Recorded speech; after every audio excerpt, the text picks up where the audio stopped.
إن الحمد لله نحمده ونستعينه ونستغفره ونعوذ بالله من شرور أنفسنا ومن سيئات أعمالنا من يهده الله فلا مضل له ومن يضلله فلا هادي له ونشهد أن لا إله إلا الله وحده لا شريك له ونشهد أن محمدا عبده ورسوله أما بعد فإن أصدق الحديث كتاب الله وخير الهدي هدي محمد صلى الله عليه وسلم وشر الأمور محدثاتها وكل محدثة بدعة وكل بدعة ضلالة وكل ضلالة في النار. رب اشرح لي صدري ويسر لي أمري واحلل عقدة من لساني يفقه قولي. ربنا زدنا علما اللهم فقهنا في الدين اللهم إنا نسألك علما نافعا وعملا متقبلا ورزقا طيبا اللهم انفعنا بما علمتنا وعلمنا ما ينفعنا وزدنا علما. السلام علیکم ورحمۃ اللہ وبرکاتہ. آج انشاءاللہ العزیز ہم سٹارٹ کرنے جا رہے ہیں سورہ نوح. سورہ نوح کو ہم نے سٹارٹ کرنا ہے، اور سورہ نوح کا جو زمانہ نزول ہے یہ اس وقت کا ہے جس وقت نبی صلی اللہ علیہ وآلہ وسلم پر جو مشکلات تھیں، جو مخالفتیں تھیں مشرکین مکہ کی، وہ بڑھ چکی تھی. تو آلموسٹ جو تیسرا حصہ مکی دور کا بنتا ہے شاید اس کے اوائل دور کی یہ صورت ہے، یعنی تیسرے حصے کی شروع کے دور کی یہ صورت جو ہے وہ محسوس ہوتی ہے اپنے موضوع کے اعتبار سے. میں آپ کے ساتھ اسکرین شیئر کرتی ہوں، پھر ہم اس کو شروع کرتے ہیں.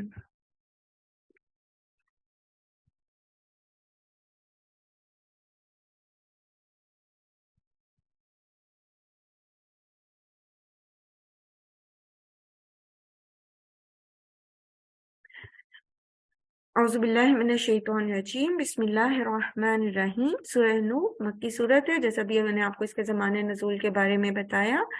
اِنَّا أَرْسَلْنَا نُوحًا إِلَىٰ قَوْمِهِ أَنْ أَنذِرْ قَوْمَكَ مِنْ قَبْلِ أَنْ يَأْتِيَهُمْ عَذَابٌ عَلِيمٌ.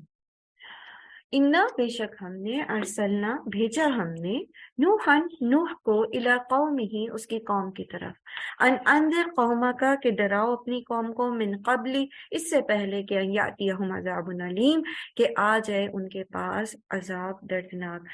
نوح علیہ السلام اور دیگر انبیاء جو تھے یہ صرف اپنی اپنی قوم یا مخصوص علاقوں میں بھیجے گئے تھے، اور نبی صلی اللہ علیہ وآلہ وسلم، محمد صلی اللہ علیہ وآلہ وسلم کو اللہ سبحانہ وتعالیٰ نے تمام انسانوں کے لیے نبی بنا کر بھیجا تھا. یہ فرق ہے آپ صلی اللہ علیہ وآلہ وسلم کی رسالت اور دیگر انبیاء کی رسالت میں. لیکن آگے انشاءاللہ ہم دیکھیں گے کہ دعوت وہی ہے لیکن باقی انبیاء اپنی اپنی قوم، اپنے اپنے قبائل یا اپنے اپنے علاقوں میں بھیجے گئے یا مخصوص علاقوں میں بھیجے گئے، اور نبی صلی اللہ علیہ وآلہ وسلم کو تا قیامت جو ہے وہ آخری نبی بنا کر بھیجا گیا، اور تمام انسانوں کے لیے اور جنات کے لیے، جن و انس میں کے لیے وہ اللہ کے رسول ہیں. پھر یہ کہ نوح علیہ السلام کی قوم سب سے پہلی قوم تھی جس نے شرک کا آغاز کیا تھا. نوح علیہ السلام کی قوم سے پہلے شرک نہیں تھا. انبیاء آتے تھے اور لوگوں کی اخلاقی تربیت کرتے تھے، لیکن لوگ شرک نہیں کرتے تھے. یہ وہ قوم تھی جس کو شیطان نے سب سے پہلے شرک پر آمادہ کیا. 5 بزرگ تھے ان کی قوم کے جو بہت نیک تھے، اور انہوں نے جو ہے وہ لوگوں کو اللہ کی طرف بلایا، اللہ سے جوڑا، ان کی اخلاقی تربیت کی. لیکن ہوتا یہ ہے کہ جب لوگ شخصیتوں کے اندر الجھ جاتے ہیں، جو بنیادی دعوت ہوتی ہے اس کے ساتھ جڑنے کی بجائے وہ شخصیتوں کے سحر میں مبتلا ہو جاتے ہیں. جیسے بعض اسپیکر ہوتے بہت اچھا بولتے، میں اسی لیے ہمیشہ کہتی ہوں کہ بنیادی جو دعوت ہے اس کے اوپر فوکس رکھنا ہے، اسپیکر کے اوپر فوکس نہیں رکھنا، کیونکہ انبیاء کے علاوہ کوئی معصوم عن الخطا نہیں ہے. ٹھیک، تو جو صحیح بات ہے اس کے اوپر فوکس رکھنا ہے، اس پر عمل کرنا ہے، نہ کہ یہ فلاں نے کہا ہے تو مجھے کرنا ہی ہے، یا یہ فلاں نے کہا ہے تو مجھے نہیں کرنا۔ تو محبتیں اللہ تعالیٰ کی طرف سے دل میں ہوتی ہیں، لیکن ایسے لوگوں کی جو لوگوں کو اللہ سے جوڑتے ہیں، لیکن اس میں جب انسان غلو کرتا ہے تو پھر وہ عیسائیوں کی طرح کے شرک میں مبتلا ہو جاتا ہے۔ جیسے حضرت عیسیٰ کے بارے میں علیہ السلام، انہوں نے غلو کیا تو پھر ان کو ہی خدا بنا ڈالا۔ اسی طرح قوم نوح جو تھی، ان کے جو 5 بزرگ تھے، ود، سواع، یغوث، یعوق اور نصرہ، یہ آگے آیت نمبر جو آپ کی 23 ہے اس میں اس کا ذکر آئے گا پھر سے۔ میں صرف آپ کا مائنڈ سیٹ بنانے کے لیے آپ کو بتا رہی ہوں کہ یہاں پر یہ 5 بزرگ جب انتقال کر گئے تو شیطان نے ان کو ایک دل میں خیال ڈالا کہ یہ کتنے اچھے لوگ تھے جو اللہ سے جوڑتے تھے تم سب لوگوں کو، تو ہمیں چاہیے کہ ہم ان کی کوئی پرچھائیاں بنا لیں، کوئی ان کے اسکیچ بنا لیں، تاکہ وہ اسکیچز جب ہم دیکھیں تو ہمیں وہ تصاویر جب ہم دیکھیں تو ہمیں یاد آئے اللہ کی، وہ میسیجز یاد آ جائیں جو انہوں نے ہمیں بتائے ہیں، ہمیں ان کی باتیں یاد رہیں، ہم بھلا نہ دیں۔ تو انہوں نے کیا کیا، ان کی قوم نے نوح علیہ السلام کی ان 5 بزرگوں کی تصاویر بنائی۔ آپ کو پتہ پہلے زمانے میں پتھروں پہ کندہ کی جاتی تھی تصاویر۔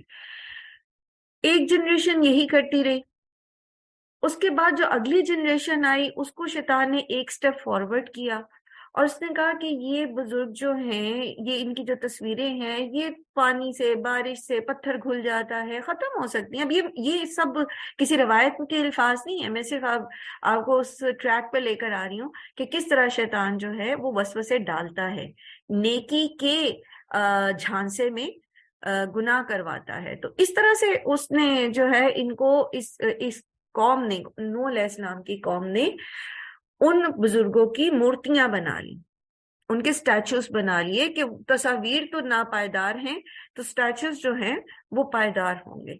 ایک جنریشن ان سٹیچوز کو دیکھ کر ان کی جو تھوڑی تعلیمات ان تک پہنچی تھیں پچھلی جنریشن سے، اسی پر عمل پیرا رہی، لیکن جب ایک جنریشن اور گزر گئی تو پھر شیطان نے جو اگلی جنریشن تھی ان کو یہ وسوسہ ڈالا کہ یہ جو بت بنائے گئے ہیں یہ ایسے تو نہیں بنا لیے گئے، یہ جو لوگ تھے، یہ ود، سوا، یعوق، یغوث جو تھے، یہ اللہ کے بڑے پہنچے ہوئے لوگ تھے، تو اللہ تعالیٰ نے ان کو کچھ اختیار دیے ہوئے تھے، اللہ تعالیٰ کے یہ بہت قریب تھے، اللہ تعالیٰ ان کی دعائیں قبول کرتے تھے، یہ تمہارے سفارشی ہو سکتے ہیں۔ اور اسی طرح کے بہت ساری چیزیں ہوں گی جو شیطان نے ان کے دماغوں میں ڈالی، اور پھر آہستہ آہستہ ان 5 بزرگوں کے بت جو تھے وہ پوجے جانے لگے اور وہ اللہ کے شریک بنا دیے گئے۔ اسی لیے سب سے زیادہ جو سیف ہوتی ہے راہ، جو سب سے زیادہ محفوظ راستہ ہوتا ہے کہ ہم شرک سے بچے رہیں، وہ اسی لیے ہوتا ہے، قرآن و سنت کا راستہ ہوتا ہے، جو بنیادی تعلیمات ہوتی ہیں جس کا سورس جو ہے وہ اللہ کے رسول ہوتے ہیں۔ تو انہی تعلیمات کے ساتھ انسان جب جڑا رہتا ہے تو پھر وہ سیدھے رستے پہ رہتا ہے، اور اگر وہ تھوڑی سی بھی اپنی راہ کو ٹیڑھا کرتا ہے، جیسے صراط مستقیم سیدھا ہے نا، اگر آپ سیدھی لائن سے، اسٹریٹ لائن سے 1 سینٹی میٹر بھی ڈائیورٹ کرتے ہیں تو پھر کیا ہوتا ہے، جیسے جیسے آپ آگے چلتے چلے جاتے ہیں آپ کی ڈائیورژن اس اسٹریٹ لائن سے بہت دور ہو جاتی ہے۔ تو قرآن و سنت کو پکڑنے کا فائدہ یہ ہے کہ ہم ہر قسم کی ڈائیورژن سے بچ جائیں گے۔ ادروائز جب ہم 1 سینٹی میٹر کی بھی ڈائیورژن لیں گے اور قرآن و سنت سے ہٹیں گے تو ہماری جنریشن، اس سے اگلی جنریشن، اس سے اگلی جنریشن، اس سے اگلی جنریشن کرتے کرتے کرتے وہ ڈائیورژن بہت دور ہو جائے گی۔ ابھی کل ہی کی بات ہے، میں سرچ کر رہی تھی اسی طرح سائنٹیفک کچھ فیکٹس کو، تو ایلرا ٹی وی کے نام سے ایک میرے سامنے سائٹ کھلی، ALRA TV۔ اب نیٹ کے اوپر جب آپ ہوتے ہیں نا تو بہت سارے ریسورسز آپ کے سامنے کھل جاتے ہیں۔ تو یہ جو میں نے، خیر بہرحال میں نے اس کو کھولا تو وہ جو تھا وہ گوہر شاہی ایک فتنہ اٹھا تھا ایک ٹائم پر، جس نے نبوت کا دعویٰ کیا تھا غالباً، اور یا شاید خدائی ہی کا دعویٰ کر دیا تھا، مجھے ایگزیکٹ اس کی تفصیل نہیں پتا، لیکن بہرحال وہ ان لوگوں کا چینل ہے، اور اس کے اندر جو ہے وہ ظاہر ہے وہ اپنی تعلیمات کو سپورٹ کرتے ہیں۔ تو اسی طرح اب یہ لوگ کیا کرتے ہیں، یہ شروع میں تو قرآن حدیثی کی، جیسے غلام احمد قادیانی جو تھا، اس نے، یہ قرآن کا عالم تھا، دین، ایک عالم دین تھا نا، لیکن کیا ہوا، وہ ذرا سی ڈائیورژن نے جو اس کی سوچ، اس کی تھاٹ میں آئی، اور اس نے اپنا قبلہ سیدھا نہیں کیا، صراط مستقیم کے اوپر نہیں آیا، تو پھر شیطان نے اس کو بالکل الگ کر دیا، اور اس نے نبوت ہی کا دعویٰ کر دیا۔ تو یہ ہلکی سی بھی ڈائیورژن جو صراط مستقیم سے نا، چاہے وہ بدعت ہو یا وہ دیگر جو ہے وہ کوئی اور اس طرح کے عقائد کے اندر تبدیلی ہو، وہ انسان کو پھر سیدھے راستے سے بہت دور کر دیتی۔ اسی لیے سب سے محفوظ راستہ یہ ہے کہ جو اللہ کے رسول صلی اللہ علیہ وسلم نے فرمایا کہ تمہارے بیچ میں دو چیزیں چھوڑ کے جا رہا ہوں، ایک قرآن اور ایک میری سنت، جو ان کو تھام لے گا وہ کبھی نہیں بھٹکے گا۔ تو اللہ سبحانہ تعالیٰ ہمیں توفیق دے کہ ہم سیدھے راستے پر، صراط مستقیم ہی پر چلنے والے ہوں۔ بہرحال ان کی قوم نے شرک کیا، آغاز ہوا، پھر اللہ سبحانہ تعالیٰ نے ان میں نوح علیہ السلام کو اٹھایا اور ان کو بتایا، ان سے کہ جو ذمہ داری ان کی لگائی کہ اپنی قوم کو عذاب علیم سے ڈرائیں، ان سے کہیں کہ یہ توبہ کر لیں شرک سے اور سیدھے رستے پر آ جائے، اس سے پہلے کہ دردناک عذاب کا شکار ہو جائیں۔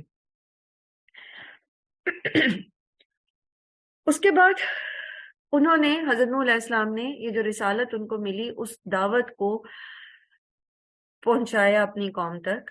قولا، انہوں نے کہا، یا قومی انی لکم نذیر مبین، انہوں نے اپنی قوم سے کہا کہ بے شک میں تمہارے لیے ڈرانے والا ہوں کھلم کھلا۔ کس بات کی میں تعلیم دے رہا ہوں تمہیں؟ ان اعبدوا اللہ، کہ تم عبادت کرو اللہ کی، واتقوہ، اور ڈرو اس سے، واطیعون، اور میری اطاعت کرو۔ یہ تین بنیادی پوائنٹس ہیں جو ہر نبی، 1,24,000 انبیاء آئے نا، ہر نبی کی تعلیمات، یہ تین بنیادی چیزیں۔ سب سے پہلے کیا؟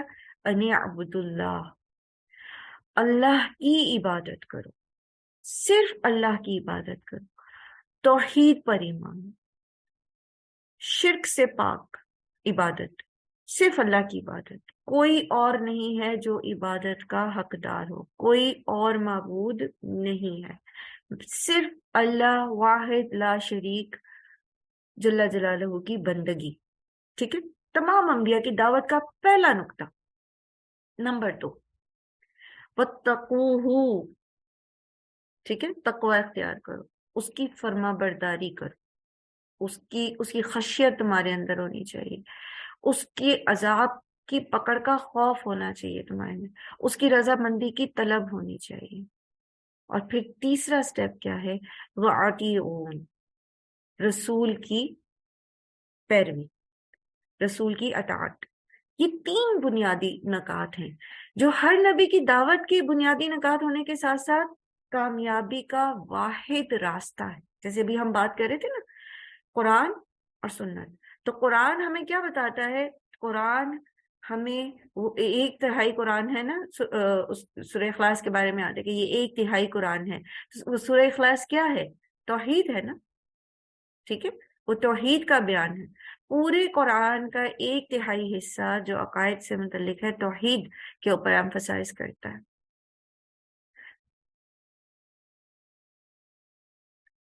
تو کامیاب ہونا ہے اگر، تو یہ جو تین بنیادی نکات ہیں ان کو اپنی زندگی بنا لیں۔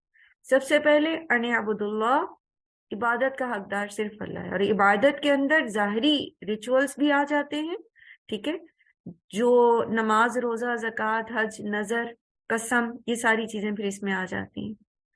اور اسی طرح پھر واتقوہ، اس کا تقوی معاملات کے معاملے میں، افعال کے معاملے میں، کہ کہیں ہم اللہ کی نافرمانی نہ کریں اور اس کی فرما برداری کی پوری کوشش کرتے رہیں، اور پھر وہ فرما برداری اور وہ اللہ تعالیٰ کی نافرمانی سے بچنے کا طریقہ کیسے پتا چلے گا؟ وہ رسول کی اطاعت میں ہے. ٹھیک ہے.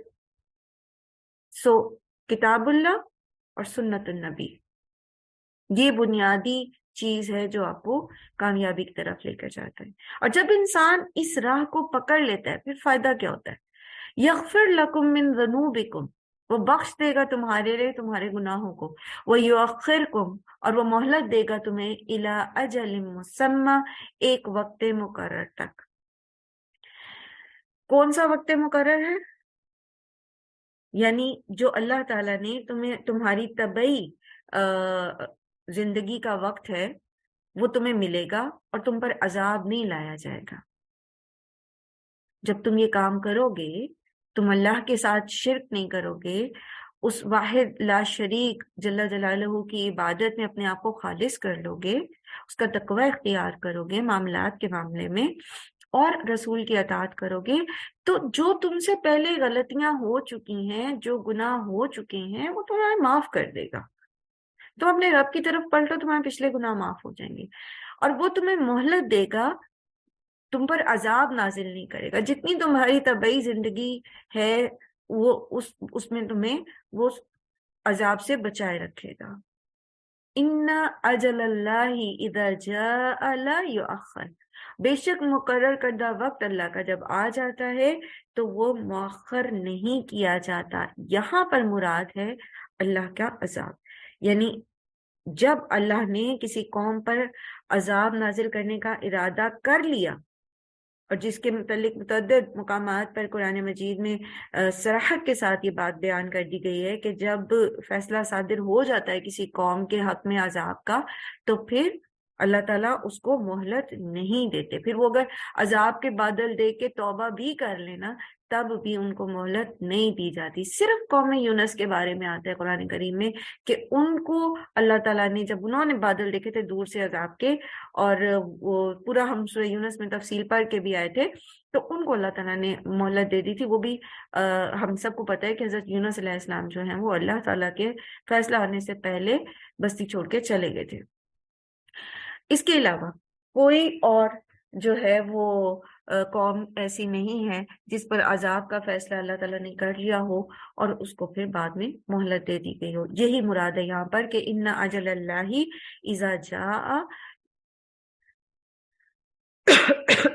لا یؤخر لو کنتم تعلمون، اگر ہو تم جانتے.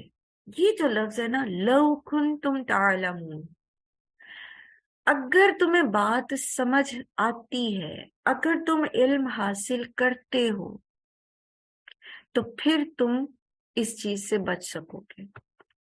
علم اور علم کی اہمیت سبحان اللہ ہم سب بار بار اس کو بے شمار دفعہ اپنے قرآن کے اس سفر میں اس کو جو ہے وہ ریپیٹ کرتے آئے ہیں کہ لا علمی اور جہالت، ہمیں پتہ ہی نہیں اللہ تعالیٰ نے قرآن کریم میں کیا کہا ہے، کیا فرمایا ہے، اللہ تعالیٰ ہمیں کیا تعلیمات اللہ کے رسول صلی اللہ علیہ وسلم سکھا کے گئے، ہمیں پتہ ہی نہیں. ہم نے دین بس ماں باپ کے طریقے کو ہی سمجھ لیا یا لوگوں کے بتائے ہوئے طریقے کو ہی سمجھ لیا ہے اور ہم خود نہیں جانتے. تو یاد رکھیے، نہ جاننا جو ہے، جہالت جو ہے، وہ ایکسکیوز نہیں ہے، وہ معذرت قبول نہیں کی جائے گی اللہ تعالیٰ کے پاس. آپ کہیں گے جا کے اللہ تعالیٰ مجھے پتہ ہی نہیں تھا، سو دس از ناٹ ایکسکیوز، یہ ایکسپٹ نہیں کیا جائے گا. پھر کیوں پتہ نہیں تھا؟ قرآن تمہارے گھر میں موجود تھا، تم مسلمان گھر میں پیدا ہوئے تھے، تمہارے پاس کوئی ایکسکیوز نہیں کہ تم کو مجھے پتہ نہیں تھا. لو کنتم تعلمون، اگر ہو تم جانتے. جاننا بہت ضروری ہے. قرآن کریم میں اللہ سبحانہ تعالیٰ نے جاننے والے اور نہ جاننے والے کو زندہ اور مردہ سے تشبیہ دی ہے. جس کے پاس علم ہوتا ہے، شعور ہوتا ہے، جس کا سینہ دین کے لیے کھل جاتا ہے، وہ ایک زندہ شخص کی طرح ہے.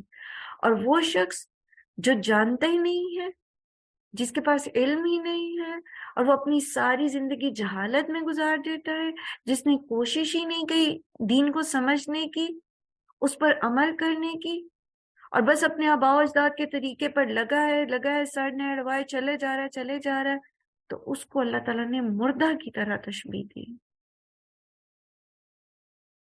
جس کے پاس ایمان کی دولت ہے، شعوری ایمان ہے، وہ زندہ ہے۔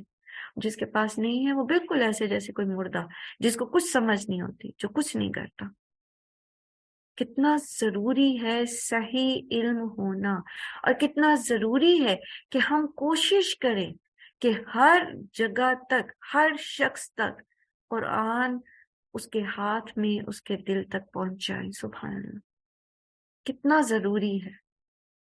ہم یہ شعور ہی اگر لوگوں کو دے لیں کہ آپ یہ نہیں کہہ سکتے کہ مجھے نہیں پتا تھا، اللہ تعالیٰ کے سامنے جائیں گے اور کہیں مجھے پتہ ہی نہیں تھا اللہ تعالیٰ قرآن میں یہ لکھا ہے، تو وہ ایکسپٹ نہیں کیا جائے گا۔ ہمیں پتہ ہونا چاہیے دین کیا ہے، ہمیں پتہ ہونا چاہیے کہ قرآن کریم میں اللہ تعالیٰ کیا فرمائے، ہمیں پتہ ہونا چاہیے صحیح کیا ہے اور غلط کیا ہے، تبھی تو ہم صراط مستقیم پہ چل سکیں گے۔ ورنہ تو پھر جو بھی کہے گا دین بنا کے آپ کو پیش کر دے گا، یہ کر لیں وہ کر لیں، یہ پڑھ لیں وہاں بیٹھ جائیں یہاں اٹھ جائیں، ہم تو وہی کرتے رہیں گے، اور ایٹ دا اینڈ جب اپنے تئیں ہم سمجھیں گے ہم بڑی اچھی پارسا زندگی گزار کے بڑے نیکیوں کے بنڈل اٹھا کے لے کر آئے، پتہ چلے گا جی وہ تو نیکی ہی نہیں تھی۔ تو جاننا بہت ضروری ہے، جاننا بہت ضروری ہے۔ علم حاصل کرنا اسی لیے فرض ہے، اور وہ فریضہ جو علم جو ہمارے پر فرض ہے علم حاصل کرنا، وہ یہی علم، قرآن کریم کا علم، بنیادی علم۔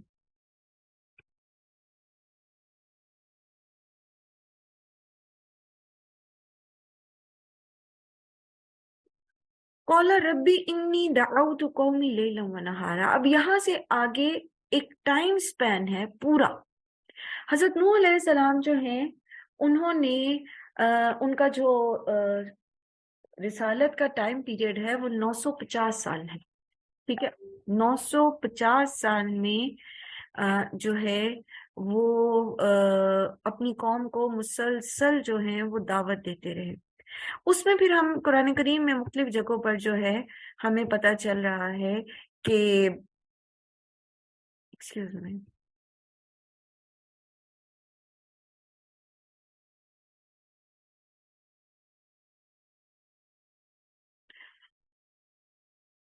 ہاں، تو اس میں ہم نے قرآن کریم کے مختلف مقامات پر ہمیں پتہ چلتا ہے کہ حضرت نوح نے جو یہ دعوت لوگوں کے سامنے پیش کی کہ ایک اللہ کی عبادت کرو، اور یہ کہ اس کا تقوی اختیار کرو، اور یہ کہ رسول کی اطاعت کرو، ٹھیک ہے۔ تو اس میں پھر ان کی قوم نے مختلف اوقات میں مختلف جواب دیے۔ مثال کے طور پر کیا کہتے تھے، ہم قرآن میں پڑھ کے آئے ہیں، وہ کہتے تھے کہ ہم میں اور تم میں فرق ہی کیا ہے، تم بھی ہماری طرح کے انسان ہو، تم بھی ویسے ہی کھانے پینے کی ضرورت تمہیں پیش آتی ہے جیسے ہم کھاتے پیتے ہیں، ہم تمہاری اطاعت کیوں کریں، ہم تمہاری بات کیوں مانیں۔ کبھی کہتے یہ جو تم سارے جہان سے نرالی اور انہونی بات کہتے ہو کہ ہم اپنے بتوں کی عبادت چھوڑ دیں، تو ایسی دیوانگی کی باتیں چھوڑ دو، یعنی انہیں دیوانہ کہتے۔ کبھی کہتے کہ اگر تم ہمارے معبودوں کی توہین سے باز نہ آئے تو وہ تمہیں، یعنی اپنے بتوں کی مار سے ان کو ڈراتے کہ وہ تمہیں جو ہے وہ ایسی مار ماریں گے کہ پھر اٹھ نہ سکو گے۔ پھر کبھی کہتے کہ جس عذاب کی تم دھمکی ہمیں دے رہے ہو وہ لے کیوں نہیں آتے، اور کبھی کہتے کہ نوح علیہ السلام، یہ چند بدھو قسم کے لوگ تم نے اپنے ساتھ لگا لیے ہیں، یہ تو ہمارے معاشرے کے بڑے غریب غربا کمینے اور رذیل قسم کے لوگ ہیں، ان کے بلبوتے پر تم ہم سے جو مطالبہ کرتے ہو کہ ہم بھی تمہاری اطاعت کریں۔ ان کے مترفین کا تھا نا پیچھے، آپ یہ ساری آیات سبحان اللہ قرآن کریم میں پڑھ کے آئے ہیں، ٹھیک ہے۔ تو اسی طرح سے جو ہے 950 سال حضرت نوح علیہ السلام ان کو مسلسل دعوت دیتے رہے۔ جب انہوں نے دعوت قبول نہیں کی تو پھر وہ اپنا حال دل اپنے رب کے سامنے بیان کرتے ہیں۔ حضرت نوح علیہ السلام قال ربی انی دعوت قومی لیلا و نہارا، انہوں نے کہا کہ اے میرے رب، میں نے اپنی قوم کو دعوت دی رات دن، جسے ہم اردو میں کہتے ہیں نا، میں نے دن رات ایک کر دیا اس کام میں۔ تو دن رات ایک کرنے کا مطلب کیا ہوتا ہے؟ مسلسل کوشش، مسلسل کوشش، صبح شام، یہ نہیں کہ بس ایک دن میں ایک آدھ بات کر لیا، 24/7 کرنے کا کام کیا میں نے۔ فلم یزدہم دعائی الا فرارا، اب ان کا جو طرز عمل تھا وہ بیان کرے کہ میں نے دن رات ان کو آپ کی طرف بلایا، اپنی قوم کو، لیکن جب جب میں نے انہیں دعوت دی، جب جب میں نے انہیں حق کی طرف بلایا، جب جب میں نے ان کی غلطیوں کی نشاندہی کی، میری پکار نے ان کو اور دور کر دیا۔ یعنی یہ بجائے اس کے کہ یہ میری دعوت پر لبیک کہتے، میری اطاعت کرتے، یہ اور دور ہو گئے، یہ حق سے، حق کی مخالفت میں مزید شدید ہو گئے۔ وَإِنِّي كُلَّمَا دَعَوْتُهُمْ، بے شک جب کبھی پکارا میں نے انہیں، لِتَغْفِرَ لَهُمْ، کہ تو بخش دے انہیں، جعلوا، ڈال لی انہوں نے، اصابعہم، انگلیاں اپنی، فی آذانہم، اپنے کانوں میں، ہم بات ہی نہیں سنتے، واستغشوا ثیابہم، اور ڈھانپ لیے انہوں نے اپنے کپڑے، یعنی اپنے آپ کو اپنے کپڑے سے ڈھانپ لیا، وہ جیسے ایسے کھینچ کے انسان چہرے کے اوپر کپڑا کر لیتے نا کہ نہ میں نظر آؤں، نہ میں تمہاری بات سنوں۔ وَأَصَرُّوا، اور انہوں نے اصرار کیا اپنی غلطیوں کے اوپر، وَاسْتَكْبَرُوا، اور انہوں نے تکبر کیا، استکبارا، تکبر کرنا۔ جب کسی فعل کے بعد اسم آتا ہے تو وہ اس کے اندر زور پیدا کرنے کے لیے آتا ہے۔ استکبرو کا مطلب ہے یہ ورب ہے، انہوں نے تکبر کیا۔ استکبارا یہ مصدر ہے، تکبر کرنا یعنی اسم ہے۔ تو ان کے تکبر کی شدت کو بیان کرنے کے لیے ان الفاظ کو ایسے بیان کیا گیا ہے کہ بجائے اس کے کہ وہ میری دعوت کے اوپر سوچتے سمجھتے، اللہ کی راہ پر آتے، تو انہوں نے اپنے آپ کو میری پکار سے ہی دور کر لیا۔ کوئی کانوں میں انگلیاں ٹھوس لیتا ہے تو کوئی اپنے چہرے پر کپڑا ڈال لیتا ہے کہ بات سنی تو درکنار وہ میری شکل بھی نہ دیکھے۔ اور وہ ایسی حرکتیں اس لیے بھی کرتے تھے، وہ جیسے ہوتا ہے نا کسی سے منہ چھپا کے نکلنا۔ اب ہوتا پتہ کیا ہے، آپ ذرا اس کو فیل کریں، شاید آپ کے ساتھ بھی یہ تجربہ ہوا ہو۔ جب آپ دین کی بات لوگوں کو بتاتے ہیں، جب آپ لوگوں کو اللہ کی طرف بلاتے ہیں، جب آپ امر بالمعروف و نہی عن المنکر کرنا چاہتے ہیں، تو جن کے دل سخت ہو جاتے ہیں نا، وہ پھر آپ کو اوائڈ کرنا شروع کر دیتے ہیں، وہ آپ سے پرے پرے رہنا شروع کر دیتے ہیں۔ تو یہ وہی کیفیت ہے آلموسٹ، کہ وہ کہتے کہ ان کے پاس نہ جائیں گے، یہ ان کے پاس بیٹھیں گے تو پھر اللہ رسول کی باتیں کرنی شروع کر دیں گے۔ ان کے لیے اللہ کا ذکر سننا، قرآن سننا وہ بھاری ہوتا ہے، یہ دل کی سختی کی نشانی ہوتی ہے۔ جب انسان کو اللہ کا ذکر سن کے بوریت ہونی شروع ہو جائے، جب وہ 5-10 منٹ سے زیادہ جو ہے وہ اللہ کی باتیں نہ کر سکے اور اس کا دل چاہے کہ اب کوئی اور بات کی جائے، یہ دل کی سختی کی نشانی ہوتی ہے۔ تو انہوں نے بھی یہ کیا کرتے تھے کہ اب نوح علیہ السلام کو جہاں دیکھ لیتے تھے کہ وہ کوئی دعوت دے رہے ہیں، تبلیغ کر رہے ہیں، کوئی اللہ کا ذکر کر رہے ہیں، کوئی سمجھانا چاہ رہے، پرے پرے سے نکل جاتے، ایسے گھونگھٹ نکالا، منہ چھپایا کہ کہیں دیکھ نہ لیں، اور سائڈ وائز نکل گئے۔ کانوں میں انگلیاں ٹھوسنے سے مراد کہ بالکل ہی آواز ہی نہ پڑے ہمارے کانوں میں۔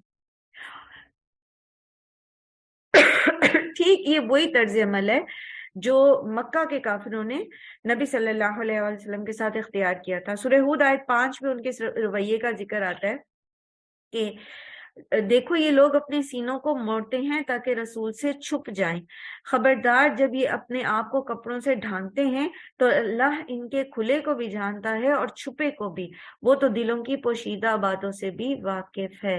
اور یہی طرز عمل ہر دور کے متکبرین کا ہوتا ہے۔ اللہ کی دعوت کو کون نہیں سمجھتا؟ تکبر کی ڈیفینیشن میں آتا ہے نا، بطر الحق، حق کو جھٹلا دینا، ٹھیک ہے۔ تکبر کی ڈیفینیشن کے 2 حصے ہیں، بطر الحق و غامت الناس۔ تو جب حق کو جھٹلا دینا، تو ہر دور کے متکبرین جو ہیں، جن کے اندر یہ بات ہوتی ہے کہ بس جو ہم سمجھتے ہیں اور جو ہم کہتے ہیں بس وہی ٹھیک ہے، اور ٹھیک ہے ہم جس رستے پہ چل رہے ہیں، ٹھیک ہے، تو ان کے یہ طرز عمل رہا، چاہے وہ نوح علیہ السلام کے دور میں ہو، چاہے وہ محمد صلی اللہ علیہ وآلہ وسلم کے دور کے ہوں، اور چاہے وہ آج کے دور کے متکبرین ہوں۔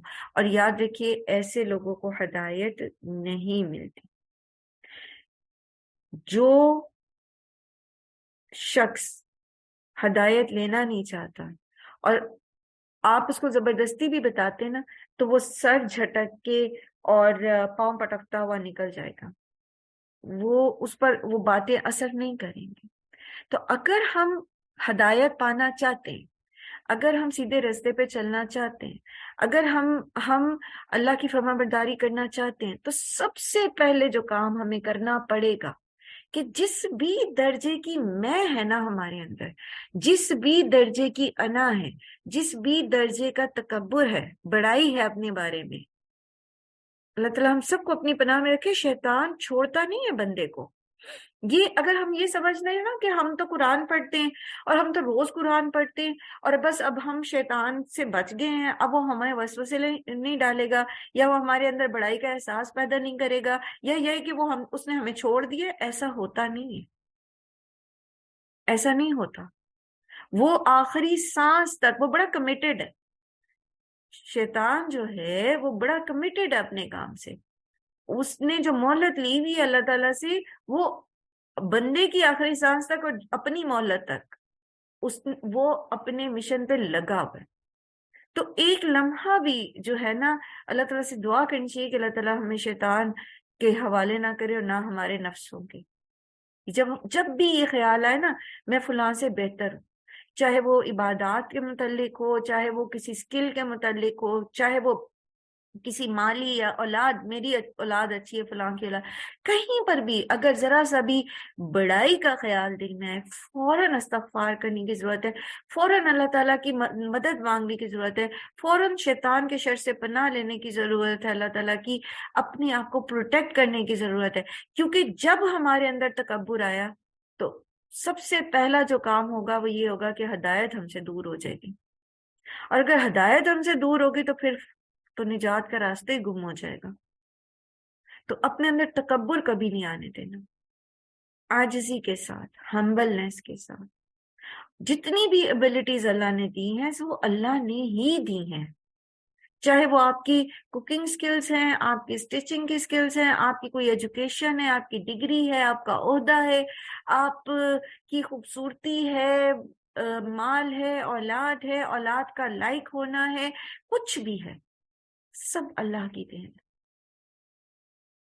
اور تکبر رائی کے دانے برابر بھی جس کے دل میں ہوگا وہ جنت میں نہیں جا سکے گا۔ اس کی وجہ یہی ہے نا کہ وہ تکبر اس کو آہستہ آہستہ ہدایت کے راستے سے دور کر دیتا۔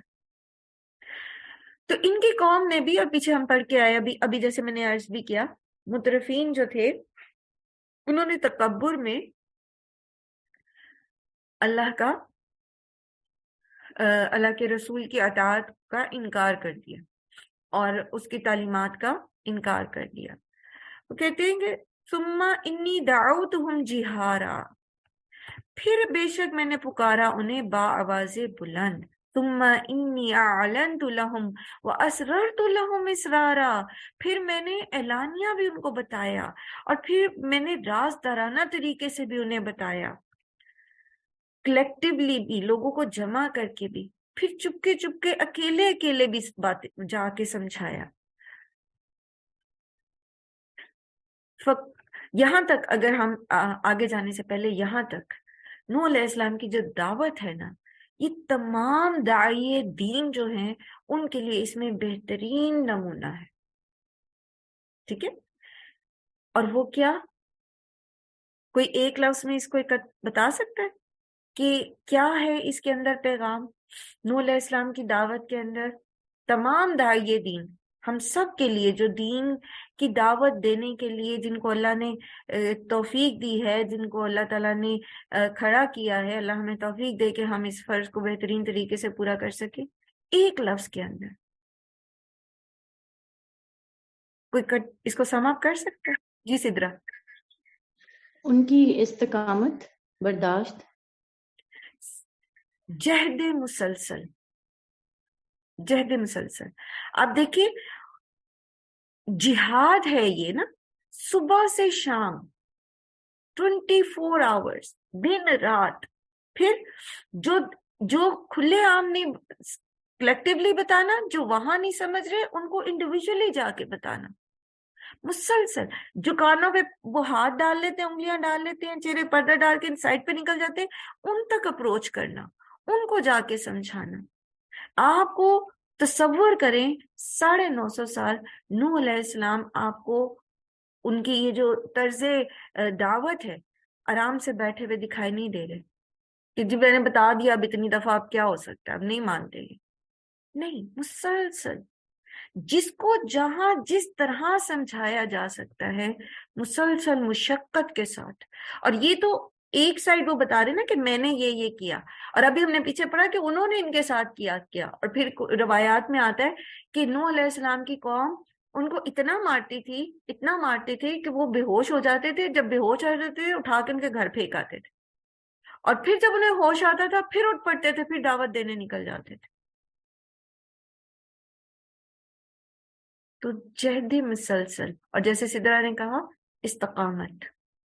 استقامت کے ساتھ جم کے، کیونکہ آپ اس وقت تک ایک مسلسل کوشش کر ہی نہیں سکتے جب تک کہ آپ کے اندر استقامت نہ ہو. پیچھے بھی ہم یہ پڑھ کے آئے پچھلی صورت میں بھی کہ آپ کوئی بھی عمل کر ہی نہیں سکتے، اس کے اپنے مشن کے اوپر فوکس کر ہی نہیں سکتے جب تک کہ آپ کے اندر استقامت نہ ہو، مستقل مزاجی نہ ہو. سبحان اللہ. تو آپ سب بھی دعوت دیتے ہیں نا لوگوں کو، پھر آپ لوگوں کو بتاتے ہیں، آپ میں سے بات شیئر بھی کرتے ہیں کہ ہم نے اتنی دفعہ یہ بات بتائی، ایسے اور ایسے بتائی، لیکن دیکھیں پھر بھی نہیں وہ سن رہا، یا پھر بھی نہیں وہ لوگ اس طرف آتے. تو دل چھوٹا نہ کریں. ہدایت اللہ کے ہاتھ میں، اللہ تعالیٰ نے دینی ہے، لیکن ہم جتنی بار کسی کو بتاتے ہیں اتنا ہی ہمارے نمبر اللہ تعالیٰ کے پاس ایڈ ہوتے چلے جاتے ہیں. ہمیں اللہ سے اجر چاہیے. تو دعا بھی کرنی ہے لوگوں کے لیے، اور ان کو دعوت بھی دیتے رہنا ہے سیدھے رستے کی طرف. یہی ہمارا مقصد ہے، اور اسی لیے اللہ تعالیٰ نے امت مسلمہ کو کھڑا کیا ہے. فَقُلْتُ اسْتَغْفِرُوا رَبَّكُمْ، پھر میں نے کہا ان سے کہ بخشش مانگو اپنے رب سے. إِنَّهُ كَانَ غَفَّارًا، بے شک وہ بہت بخشنے والا ہے. يُرْسِلِ السَّمَاءَ عَلَيْكُمْ مِدْرَارًا، وہ بھیجے گا آسمان کو تم پر خوب برسنے والا. وَيُمْدِدْكُمْ بِأَمْوَالٍ وَبَنِينَ، اور وہ مدد کرے گا تمہاری اموال اور بیٹوں کے ساتھ. وَيَجْعَلْ لَكُمْ جَنَّاتٍ، اور وہ بنائے گا تمہارے لیے باغات. وَيَجْعَلْ لَكُمْ أَنْهَارًا، اور وہ بنائے گا تمہارے لیے نہریں. استغفار کی دعوت دی انہیں. سب سے پہلے تو ہمیں اپنے ذہن میں استغفار کے کانسیپٹ کو کلیئر کر لینا چاہیے. استغفار صرف زبانی کہنے کے الفاظ نہیں ہیں جو کہ ہم عام طور پر استغفار بنا لیتے. 100 بار استغفار کر لیں تو جی استغفر اللہ استغفر اللہ استغفر اللہ استغفر اللہ استغفر اللہ. ایک مرتبہ ایک شخص ایسے پڑھ رہا تھا استغفر اللہ استغفر اللہ استغفر اللہ، تو حضرت علی اس کے پاس سے گزرے رضی اللہ عنہ، تو ان کا اس پر تمہیں اس طرح استغفار کرنے پر تمہیں استغفار کرنے کی ضرورت ہے. تو یہ زبانی کرنے کا کام نہیں ہے استغفار. بیسیکلی استغفار جو ہے یہ عملی چیز ہے. تو اپنے کانسیپٹ ہم اپنے درست کر لیں. استغفار کا مطلب ہوتا ہے کہ اپنے گناہوں کو یاد کر کے ان پر سچی شرمندگی کے ساتھ اللہ تعالی سے معافی مانگنا، اور دوبارہ اس کو نہ کرنے کا پکا عہد کرنا. اور اگر اس کے اندر حقوق العباد شامل ہیں، یعنی ہم نے کوئی حقوق العباد میں وائلیشن کی ہے، تو پھر اس کو کمپنسیٹ بھی کرنا، پھر استغفار ہوتی ہے.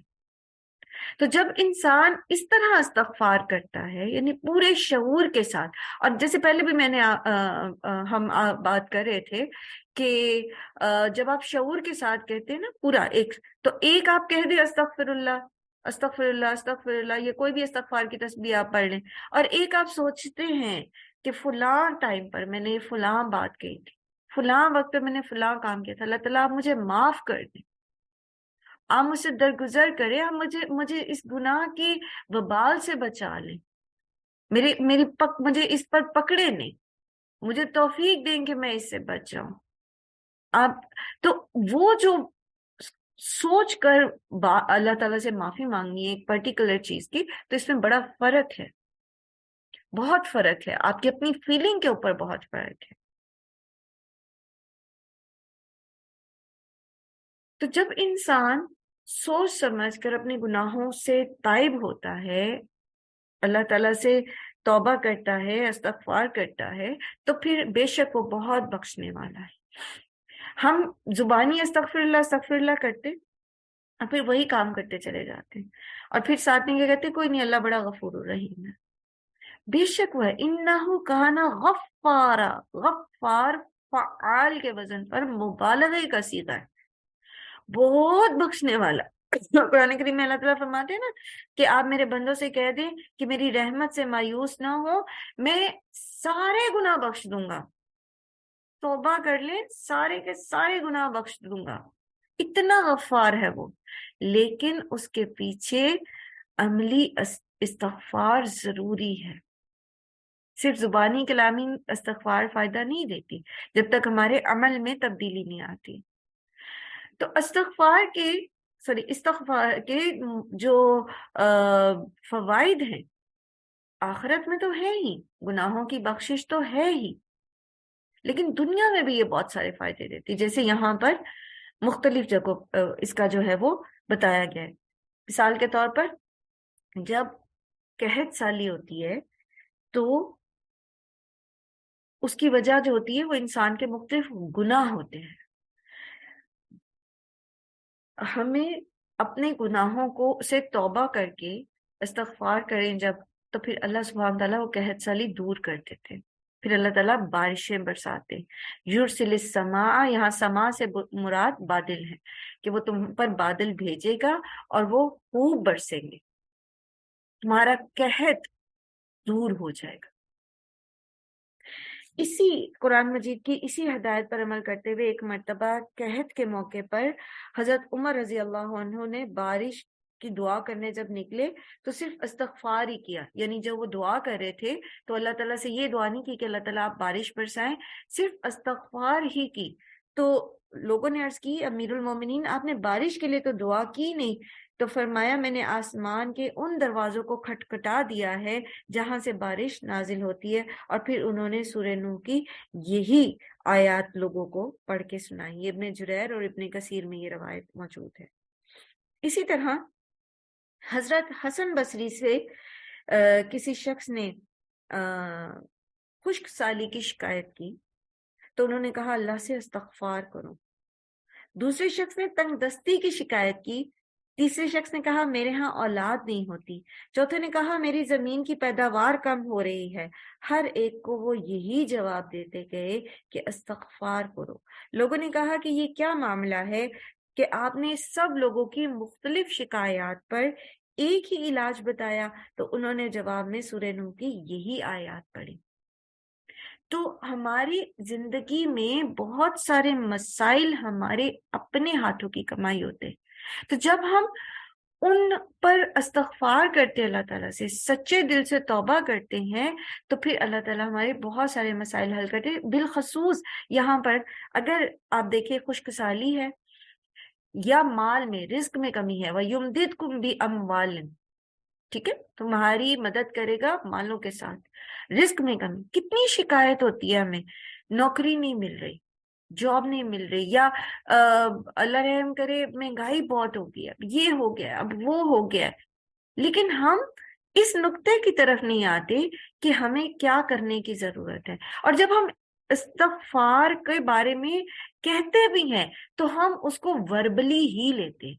بینگ اے پاکستانی اس وقت ہم ایک بہت کروشل ٹائم پیریڈ سے گزر رہے ہیں، اور آپ کو بہت سارے ایسے میسیجز آئیں گے کہ جی یہ پڑھیں، یہ کریں، یہ کریں، یہ بھی آئے گا جی استغفار کریں، لیکن یاد رکھیے جب تک ہم اپنے گناہوں سے تائب ہو کر اپنی اپنی جگہ پر اپنے گناہوں کو چھوڑ نہیں دیتے، اللہ کے حضور سچی توبۃ النصوح نہیں کر لیتے، تب تک کوئی پڑھائی، کوئی چیز فائدہ نہیں دے گی۔ استغفار فائدہ دیتی ہے جب استغفار کے ساتھ انسان اپنی اصلاح کرے۔ اگر گناہ وہیں کے وہیں ہے، کم ناپ تول وہیں کا وہیں ہے، جھوٹ وہیں کا وہیں ہے، بے ایمانی وہیں کی وہیں ہے، خیانت وہیں کی وہیں ہے، ہر برائی وہیں کی وہیں ہے، کرتے رہے آپ استغفار کی تسبیحاں، کوئی فرق نہیں پڑے گا، کوئی فرق نہیں پڑے گا۔ یہ جو نااہل حکمران ہوتے ہیں نا، یہ بھی عذاب کی ایک قسم ہوتے ہیں، اور ہر قوم کے اوپر جو حکمران ہوتے ہیں وہ اس قوم کے اعمال کے مطابق ہی آتے ہیں۔ تو جب تک ہم اپنی اصلاح نہیں کریں گے، جب تک ہم توبۃ النصوح نہیں کریں گے، جب تک ہم عملی استغفار نہیں کریں گے، تب تک ہمارے حالات نہیں بدلیں گے۔ جب تک ہم اپنی روش نہیں بدلیں گے، ہم اللہ کی فرمانبرداری نہیں کریں گے، ہمارے حالات نہیں بدلیں گے، بد سے بدتر ہوتے چلے جائیں گے۔ اللہ سبحانہ وتعالی ہم پر رحم کرے، ہمیں توفیق دے اصلاح کرنے کی۔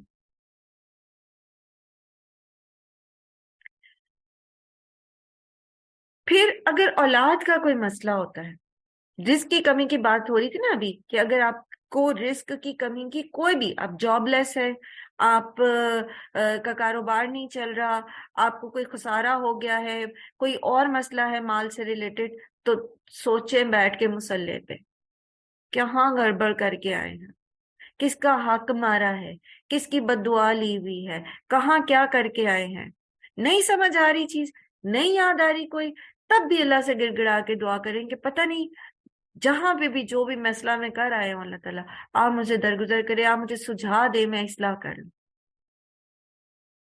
اسی طرح وہ بنی، اولاد کے معاملے میں کوئی بھی مسئلہ ہو، کوئی بھی اولاد ہو نہیں رہی، یا ہے اور نافرمان ہے، یا یہ کہ اس کی کوئی بیماری ہے، یا اولاد کا جیسے رشتوں وغیرہ کے مسئلے ہوتے ہیں، شادی نہیں ہو رہی، یا اولاد سے ریلیٹڈ کوئی بھی مسئلہ، سلف صالحین کا یہ طریقہ تھا، وہ اپنی اولاد کے مسائل جب ان کے سامنے آتے تھے، وہ سورہ کہف میں بھی ہم نے پڑھا تھا نا کہ وہ یتیم بچوں کے مال کی حفاظت کی تھی اللہ تعالیٰ نے، کیونکہ ان کا باپ نیک تھا، تو وہ پھر استغفار بڑھا دیتے تھے، اپنے نوافل بڑھا دیتے تھے، اپنی نیکیاں بڑھا دیتے تھے۔ ہم جب یہاں کہتے ہیں نا، کوئی آپ کے پاس آئیں اور وہ کہتے ہیں جی بچی کا رشتہ نہیں ہو رہا، بڑی پریشانی ہے، تو آپ کہتے جی استغفار کریں، تو کہیں گے جی کتنی دفعہ، یا پھر یہ کہ وہ کہیں گے ہم تو بہت استغفار کرتے ہیں۔ تو بات وہی ہے کہ استغفار کو شعور کے ساتھ کرنا ضروری۔ انشاءاللہ العزیز استغفار کے ساتھ اللہ تعالیٰ بچوں کے مسائل جو ہیں وہ بھی حل کر دیتے ہیں۔ پھر وَيَجْعَلْ لَكُمْ جَنَّاتٍ وَيَجْعَلْ لَكُمْ أَنْهَارًا، ریسورسز کو بڑھا دیتے اللہ تعالیٰ۔ آج ہم کتنا روتے ہیں، ہمارے پاس ریسورسز نہیں ہیں، ہمارے پاس اس چیز کی کمی ہے، ہمارے پاس اس چیز کی کمی ہے، یہ نہیں ہے، وہ نہیں ہے، تو بجائے اس کے کہ انسان یہی جو ہے وہ جزا فضا کرتا رہے، یا من حیث القوم بھی ہم بیٹھ کے صرف سیاست دانوں کو جو یا آرمی کو لتاڑتے رہیں، یا اور لوگوں کو جو ہے وہ برا بھلا کہتے رہیں، اپنے طور پر جتنا ایکسٹینٹ، جتنا آپ کی وسعت ہے، جتنی جگہ تک آپ لوگوں تک یہ شعور پھیلا سکتے، خود اپنی ذات بھی اور دوسروں تک بھی، کہ اپنی اصلاح کریں، اپنی اصلاح کریں، تو آپ کو اللہ تعالیٰ ریسورسز دے گا، یہ اللہ کا وعدہ ہے، آپ کے سامنے ہے۔ اسی طرح قرآن کریم میں مختلف مقامات پر استغفار جو ہے تو اس کے فائدے جو ہیں ہم نے پڑھے ہیں۔ مثال کے طور پر سورہ طٰہٰ میں اللہ سبحانہ وتعالیٰ فرماتے ہیں، اور جو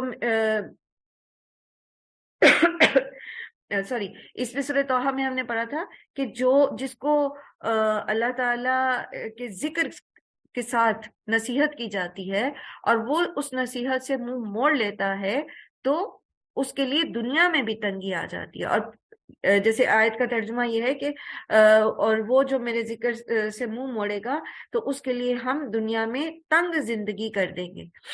دنیا کی زندگی بھی اس کے لیے تنگ ہوگی اور قیامت کے دن ہم اسے اندھا اٹھائیں گے. اور اسی طرح سورہ مائدہ میں اللہ تعالیٰ نے فرمایا اور اگر ان اہل کتاب نے تورات اور انجیل اور ان دوسری کتابوں کو قائم کیا ہوتا جو ان کے رب کی طرف سے ان کے پاس بھیجی گئی تھی تو ان کے اوپر سے بھی رزق برستا اور نیچے سے بھی ابلتا. یعنی اب کیوں ایسا نہیں ہے؟ کیونکہ انہوں نے وہ کام نہیں کیا جس کام کے لیے انہیں بھیجا گیا تھا. انہوں نے اللہ کی نافرمانی کی.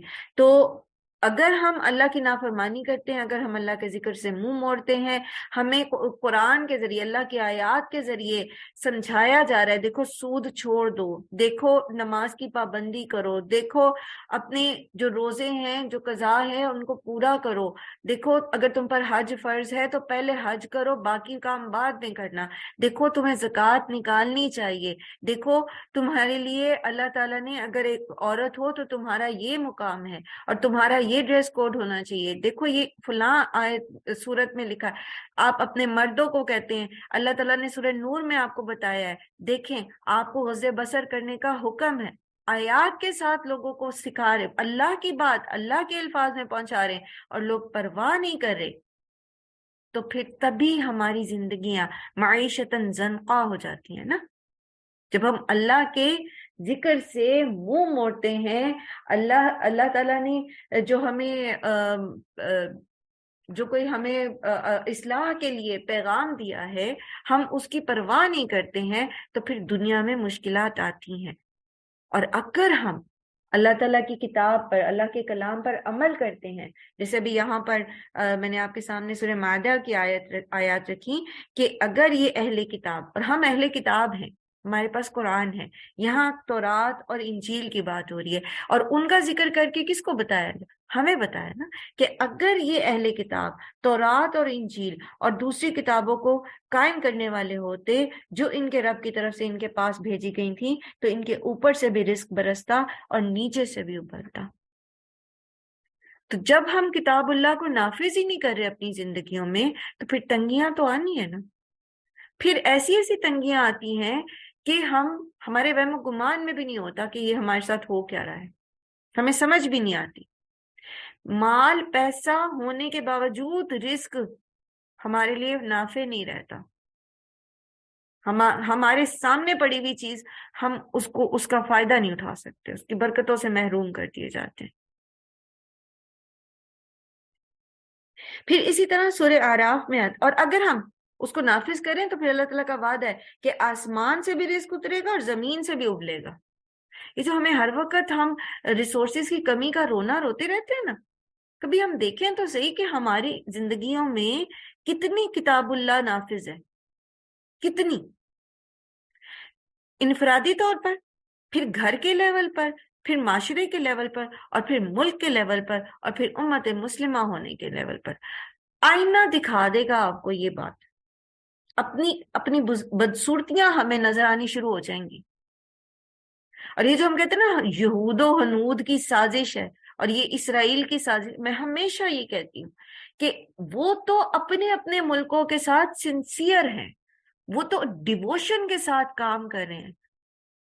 ہم ان کے کیا لگتے ہیں کہ وہ ہمارا خیال رکھیں گے؟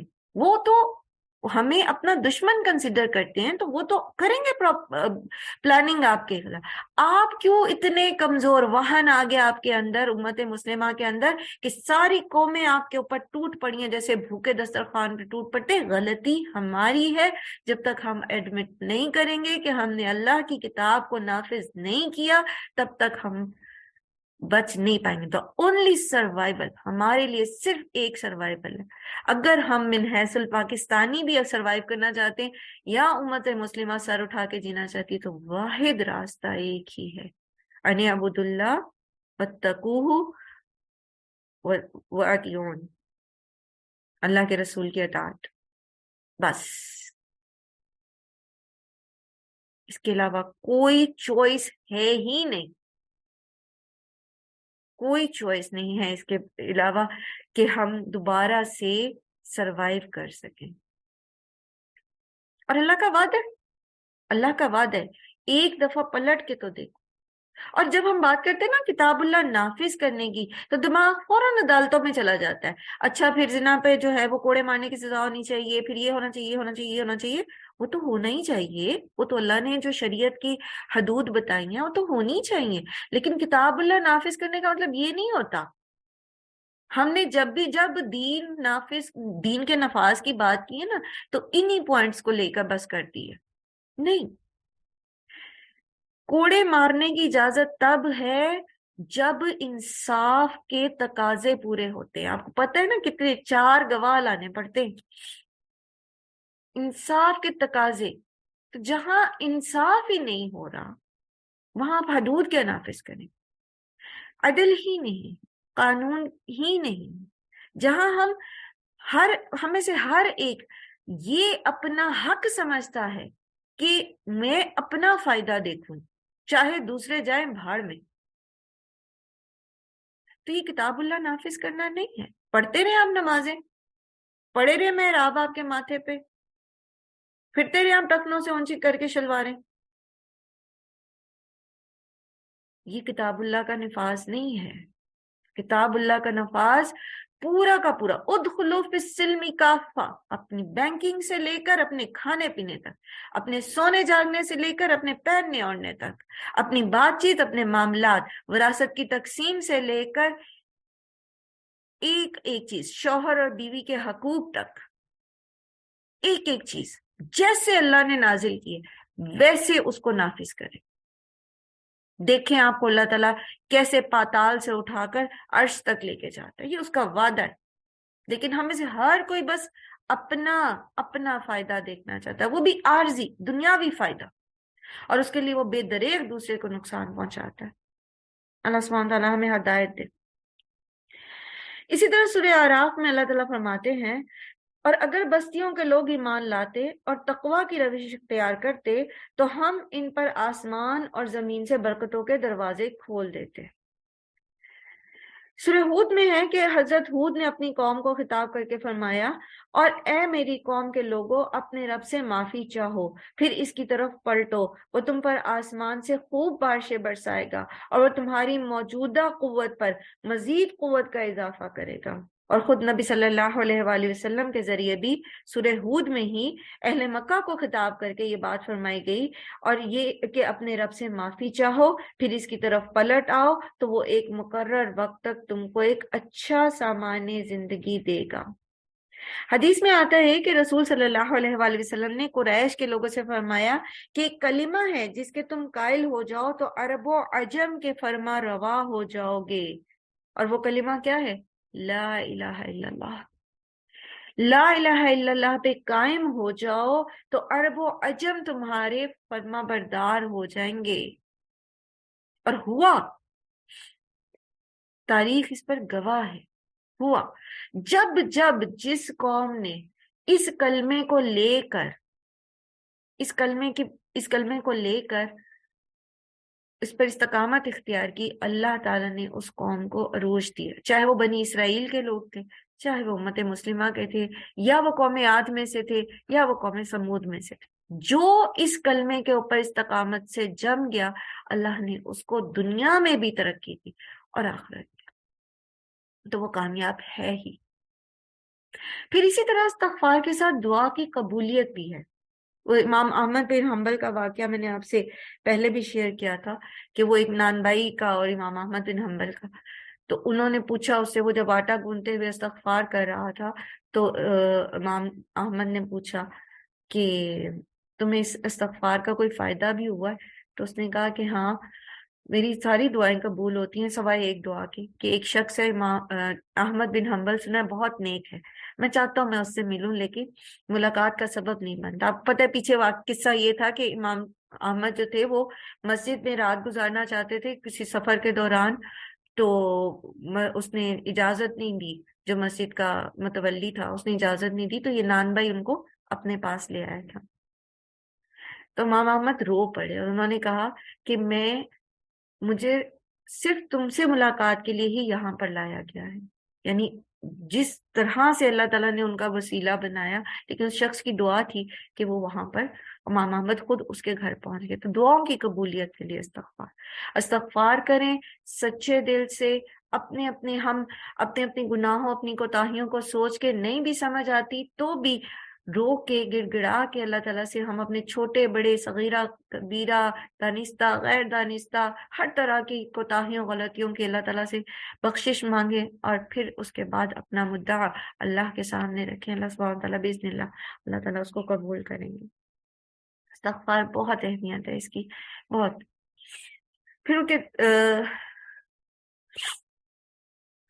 کہتے ہیں ما لکم لا ترجون للہ وقارا، کیا ہے تمہیں کہ نہیں تم توقع رکھتے اللہ کے لیے کسی وقار یا عظمت کی، یعنی تمہیں اللہ کی یہ چھوٹے چھوٹے جو رئیس اور سردار جو جن کے بارے میں تم یہ سمجھتے ہو کہ ان کے وقار کے خلاف کوئی حرکت کرنا خطرناک ہے، یعنی تم ان کی مخالفت مول نہیں لیتے ہو، تو تم اللہ کے بارے میں یہ بھی توقع نہیں رکھتے کہ وہ اس کی بغاوت ایسے ہی کرتے چلے جا رہے ہو؟ تمہیں کوئی نہیں تو احساس کہ جب تم اللہ کا شریک ٹھہراؤ گے، جب تم اس کے احکامات کی نافرمانیاں کرو گے تو وہ تمہیں سزا دے گا؟ اور پھر یہ بھی کہ جب تم استغفار کر لو گے، جب تم اس اللہ پر ایمان لے آؤ گے تو وہ تمہیں اب جو ہے وہ بخش دے گا۔ یعنی تمہاری اللہ تعالیٰ سے کیا توقعات ہے؟ تم اللہ کو کیا سمجھتے ہو؟ تم اللہ تعالیٰ کے بارے میں تمہارے کیا کانسیپٹس ہیں؟ تو یہاں بھی وہی بات آ جاتی ہے کہ ہم اس وقت تک اپنی اصلاح کر نہیں سکتے جب تک کہ ہمیں اللہ کی معرفت نہ ہو۔ جب اگر ہم نے اپنے ہی کچھ عقائد بنا رکھے ہوں، اپنے ہی کچھ کانسیپٹس بنا رکھے ہوں بخشش کے معاملے میں یا دیگر جو ہماری ضروریات ہیں کہ فلاں اور فلاں اور فلاں، تو پھر ہم اللہ تعالیٰ کی معرفت تو نہیں ہے نا پھر ہمارے پاس، پھر ہم اللہ کے بارے میں تو نہیں جانتے کہ اصل تو دینے والی ذات وہی ہے، اصل تو گناہوں کو بخشنے والا وہی ہے۔ تو اللہ کی عظمت کی پہچان، اس کی بڑائی کی پہچان جب تک ہمیں نہیں ہے، ہم اپنی اصلاح کر نہیں سکتے۔ جب تک ہمیں اس کی پکڑ کا خوف نہیں، جب تک ہمیں اس کی قدرت کا احساس نہیں، جب تک کہ ہمیں اس کی بادشاہت کا ادراک نہیں ہے، کس طرح وہ اس کے جنود ہیں، کس طرح سے اس کی حکمت جو ہے وہ کار فرما ہے، ہم اپنی اصلاح نہیں کر سکتے تب تک۔ وَقَدْ خَلَقَكُمْ أَطْوَارًا، اور تحقیق اس نے پیدا کیا تمہیں مختلف مراحل میں۔ اور یہاں پر یہ اللہ سبحانہ تعالیٰ کی ایک معرفت، اللہ ان کو ایک تعارف گویا کرا رہے ہیں، ان کو جگا رہے ہیں۔ أَلَمْ تَرَوْا كَيْفَ خَلَقَ اللَّهُ سَبْعَ سَمَاوَاتٍ طِبَاقًا، کیا نہیں تم نے دیکھا کہ کس طرح پیدا کیا اللہ نے 7 آسمانوں کو اوپر تلے؟ یعنی اللہ کی جو تخلیق کرنے کی صفت ہے اس کی طرف ان کو توجہ دلا رہے۔ وَجَعَلَ الْقَمَرَ فِيهِنَّ نُورًا وَجَعَلَ الشَّمْسَ سِرَاجًا، اور اس نے بنایا چاند کو اس میں نور، اور اس نے بنایا سورج کو اس میں چراغ۔ وَاللَّهُ أَنبَتَكُم مِّنَ الْأَرْضِ نَبَاتًا، اور اللہ نے اگایا تمہیں زمین سے اگانا، یعنی مٹی سے تمہیں پیدا کیا۔ ثُمَّ يُعِيدُكُم، پھر وہ اعادہ کرے گا تمہارا، فِيهَا، اس میں، یعنی مرنے کے بعد پھر تم مٹی ہی میں شامل ہو جاؤ گے۔ وَيُخْرِجُكُمْ إِخْرَاجًا، اور پھر وہ اسی مٹی سے تمہیں باہر نکال لے گا۔ وَاللَّهُ جَعَلَ لَكُمُ الْأَرْضَ بِسَاطًا، اور اللہ نے بنائے تمہارے لیے زمین کو ایک بچھونا۔ لِتَسْلُكُوا مِنْهَا سُبُلًا فِجَاجًا، تاکہ تم چلو اس میں راستوں میں جو کشادہ ہیں۔ اب یہاں پر یہ ساری آیات ہم مختلف جگہ پر اللہ سبحانہ وتعالیٰ کی سبحان اللہ جو تخلیق کی صفات ہے، اللہ کا الخالق ہونا، البارئ ہونا، اس میں انسان کی تخلیق بھی اور زمین اور آسمان کی اور سورج اور چاند کی، اس کو ہم بہت